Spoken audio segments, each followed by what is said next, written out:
은혜를 배반한 뱀. 어느 추운 겨울, 노인 한 사람이 길을 가다가 주위로 거의 얼어 죽어가는 뱀 한 마리를 보게 되었다. 자비로운 노인은 그 뱀이 불쌍하게 생각되어 조심스럽게 집어서는 자기 품속에 품어주었다. 노인의 온기로 차츰 원기를 회복하게 된 뱀은 입장이 달라지고 보니 다른 생각을 품게 되었다. 드디어 완전히 힘을 되찾게 되자 뱀은 생명의 은인인 노인의 몸을 둘둘 감아 죄어 죽이려고 했다. 놀란 노인은 뱀에게 큰 소리로 꾸짖었다. 이 나쁜 놈 같으니 내가 얼어 죽을 것을 불쌍히 여겨 내가 살려주었거늘 감히 나를 죽이려 해. 이게 무슨 경우냐. 자, 함께 재판관 앞에 가서 따져보자. 좋지. 그럼 누구를 재판관으로 세우지? 길을 가다가 우리가 맨 처음으로 만나게 되는 자를 재판관으로 삼자. 좋다. 노인과 뱀은 함께 길을 가기 시작했다.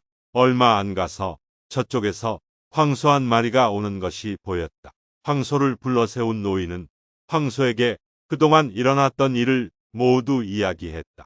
노인의 말이 끝나자 뱀이 한마디 했다. 나는 당연한 일을 하고 있는 셈이네. 성서에도 나와 있지 않는가. 뱀과 여자의 후손은 원수가 되게 한다. 라고 묵묵히 듣고 있던 황소는 점잖게 판결을 내렸다.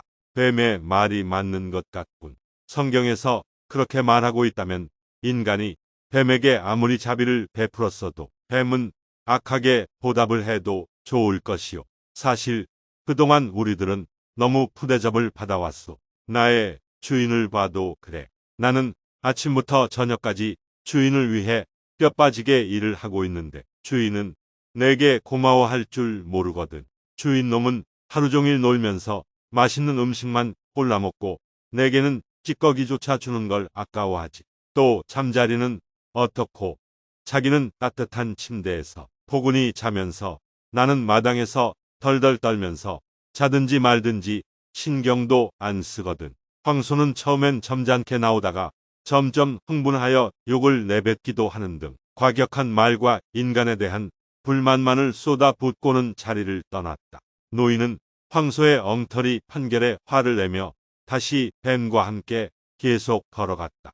이윽고 이리 한 마리를 만나게 되었다. 노인은 또 이리에게 상황을 설명하고 재판을 해달라고 말했다. 이야기를 다 듣고 난 이리는 노인과 뱀을 번갈아 보고 나서는 황소와 똑같은 판결을 내렸다. 역시 화가 난 노인은 다윗 왕에게 가서 재판을 받자고 뱀에게 말했다.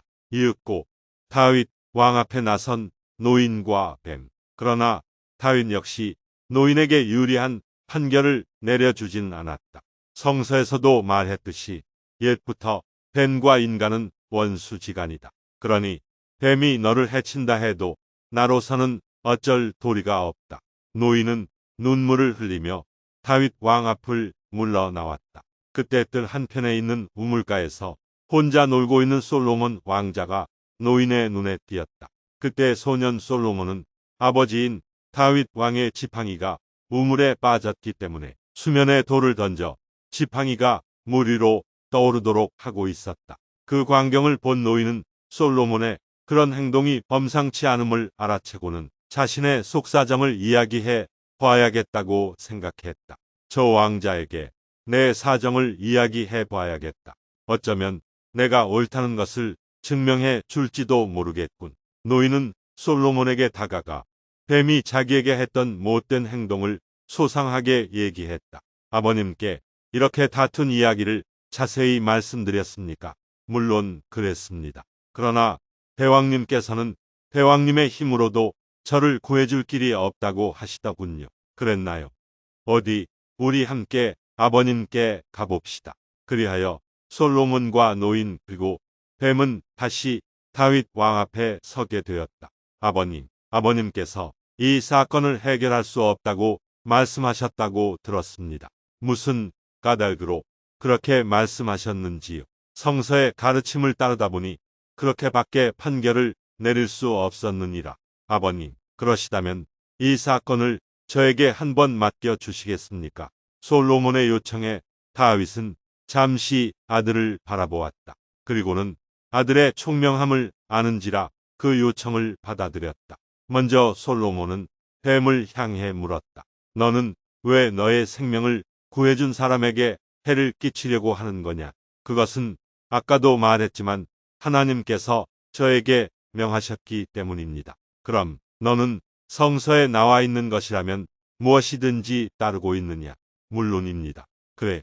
그렇다면 너는 이런 말을 들어보았느냐?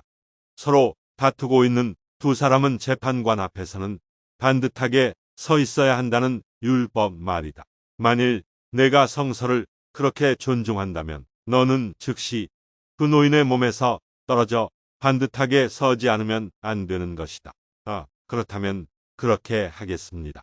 뱀은 대답과 동시에 노인의 몸을 감고 있던 것을 풀고는 노인 옆에 자리를 잡았다. 그러자 솔로몬은 노인을 향해 판결을 내렸다.